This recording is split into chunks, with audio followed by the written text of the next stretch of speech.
G'day viewers, Sep here, and welcome to part 2 of the PW50 rebuild. So we've just got the wiring loom and the associated parts to go with that. So I'm just going to give you a bit of a look at that first, and then we're going to fit the wiring on the bike and see how we go.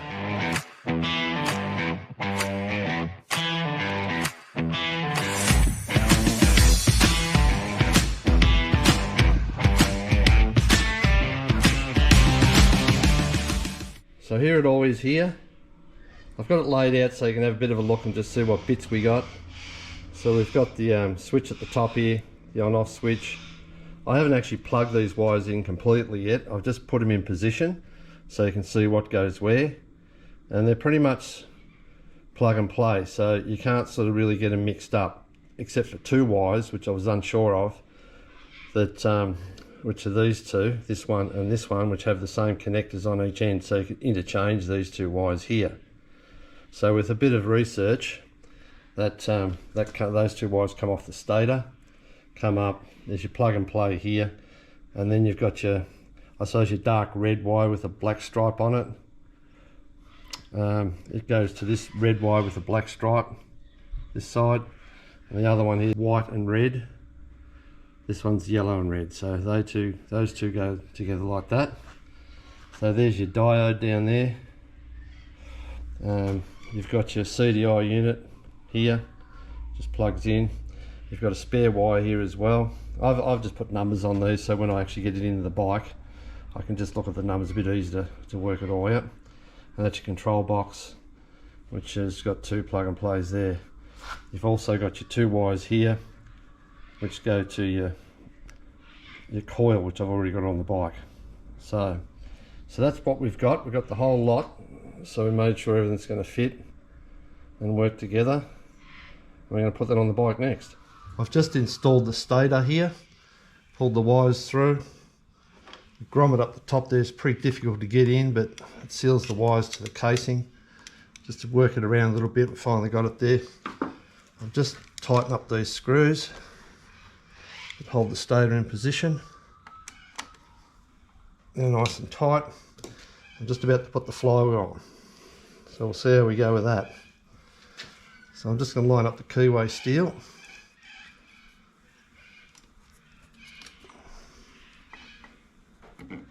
I've got a bit of light on here, so I'm hoping that you can see it a bit better. So we've got a very overcast day here today, so I'll just put the nut on.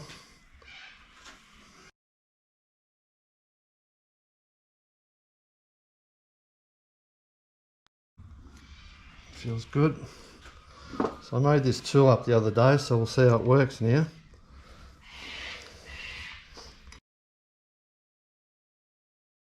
That's cool.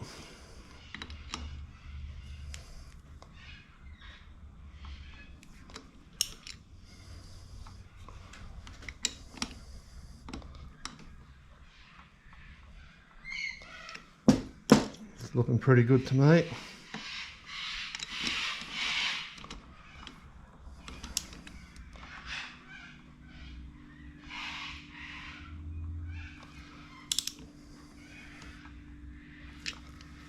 Okay,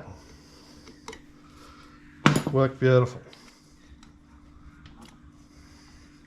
The next part of the job is to pull the rest of the wiring through, so I'll get back to you with that as soon as I pull that through. So I've just ran the wires through. I'll give you a look at the new switch at the top, the handlebar. I've come down through here. I've connected them up through here because we're not putting the bottle back on, we're going to mix our own fuel.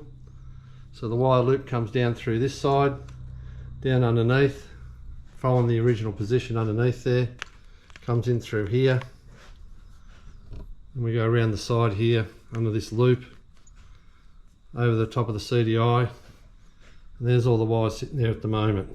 I haven't tied them all up, we've got a few more things to put on, but I just thought I'd show you how the wiring all hooks in. That's the CDI unit here, sitting there. The bolt in the side there. Got the contactor box here, I think that's what you call that one, sitting there. And you've got the up the top there, got the coil, got the hot wire there and the earth wire here. And we're also now testing for spark through here, and we can't get any spark. So that's the next part of the process. I've checked the stator, I've cranked it over through the power cable here that comes out of the stator, and believe it or not, I got zapped on this wire here, so I definitely know it's producing power. I had this apart, had my finger over it when I was using a multimeter, and I was actually touching the metal part when I cranked it, and of course I got zapped. It was pretty good, pretty strong. So I know I've got power coming through here, but for some reason we don't have any spark coming out of the spark plug. So I'm just doing a few checks at the moment. So I'm just checking all the connections, making sure they're all tight. It's a plug and play thing, so you can't really put them in the wrong way, these connectors. They only go a certain way and plug into certain wires. So some are bigger than others and smaller, so you sort of can't sort of mix them up. Anyways, that's where we're at the moment. Thanks for watching. Take it easy, and I think we're going to have a part 3.